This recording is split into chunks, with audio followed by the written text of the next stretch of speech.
Bonjour à toutes et à tous, je vous souhaite la bienvenue et puis je vous remercie pour votre fidélité à notre rendez-vous hebdomadaire où on travaille sur des questions de graphisme.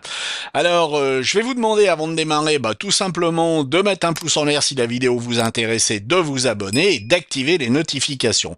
Mais surtout, ce qu'il faut faire, c'est de partager cette vidéo sur les réseaux sociaux où vous êtes présent. Donc vous envoyez un post avec un lien sur cette vidéo et vous faites ça sur LinkedIn, sur Insta, sur Facebook, sur X, sur TikTok, Snapchat, Twitch, les boucles Telegram et que sais-je encore.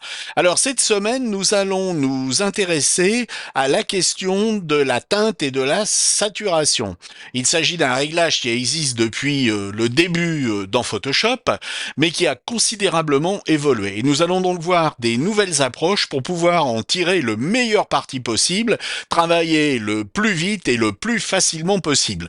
C'est quelque chose qui va être assez rapide, 2-3 minutes, mais encore faut-il se mettre au boulot. Et on va le faire sans plus tarder. Nous avons une image où vous constatez qu'il y a une dominante de bleu, à la fois dans les vêtements, les lunettes, et puis il y a ensuite des teintes qui peuvent être un petit peu plus neutres, voire des teintes qui sont opposées, c'est-à-dire qui sont en rouge. Lorsque nous allons travailler avec la teinte et la saturation, nous pouvons le faire de différentes façons. Nous avons un objet dynamique et si nous allons dans le menu Images, que nous allons dans Réglages, puis dans Teinte Saturation, vous allez obtenir un filtre dynamique. L'avantage du filtre dynamique ici n'est pas forcément avéré. Vous pouvez donc travailler d'une façon différente, c'est-à-dire en créant un calque de réglage qui va être un calque de teinte saturation. Donc les réglages vont être les mêmes, sauf que nous allons travailler différemment. Vous voyez qu'il y a des nouveautés, nous pouvons travailler par gamme de couleurs de manière beaucoup plus évidente en cliquant sur une de ces pastilles. Si je clique par exemple sur le bleu, vous voyez que tout le bleu va se trouver affecté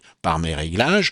Vous remarquez que nous avons la zone de bleu sur laquelle nous allons travailler et puis une petite partie de cette zone également considérée comme étant bleue. Alors nous avons une bande en haut et une bande en bas. La bande en haut, c'est avant le réglage et la bande en bas, c'est après le réglage. Si je fais baisser la saturation, vous voyez que sur mon image, le bleu a pratiquement disparu et vous constatez sur la bande du bas que cette désaturation est activée. On peut faire un double clic de façon à revenir à l'image antérieure. Et ce qui est intéressant maintenant, c'est que l'on peut travailler à l'inverse, c'est-à-dire qu'au lieu de travailler sur la teinte des bleus, nous allons cliquer sur cette icône et nous allons travailler à l'inverse, c'est-à-dire que la gamme sur laquelle nous allons travailler va être celle qui va des bleus foncés jusqu'au vert pratiquement clair. Et si je désature, les bleus ne seront pas désaturés, mais vous allez voir que notamment tous les rouges de l'image vont être désaturés. Nous n'avons plus de rouge dans les graffitis, ni dans le sac, ni également sur le sol. Et bien entendu, dans le visage et les cheveux. Et puis ce qui est intéressant, c'est que si vous retournez sur les calques et que vous cliquez sur cette zone,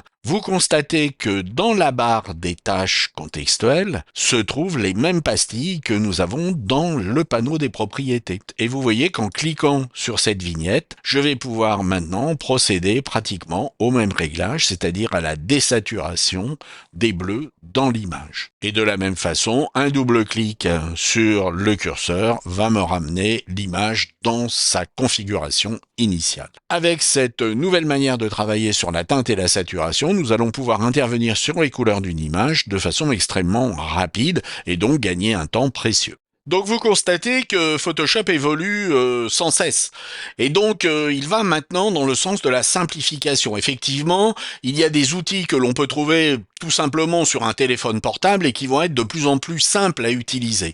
Donc Photoshop, qui est un logiciel qui est extrêmement complet et qui peut même parfois être complexe, se met au goût du jour et puis commence à simplifier l'utilisation de processus qu'on connaissait depuis longtemps mais qui vont être maintenant beaucoup plus faciles à utiliser. Donc j'espère que cela vous a intéressé et puis je vous dis à la prochaine fois. Au revoir.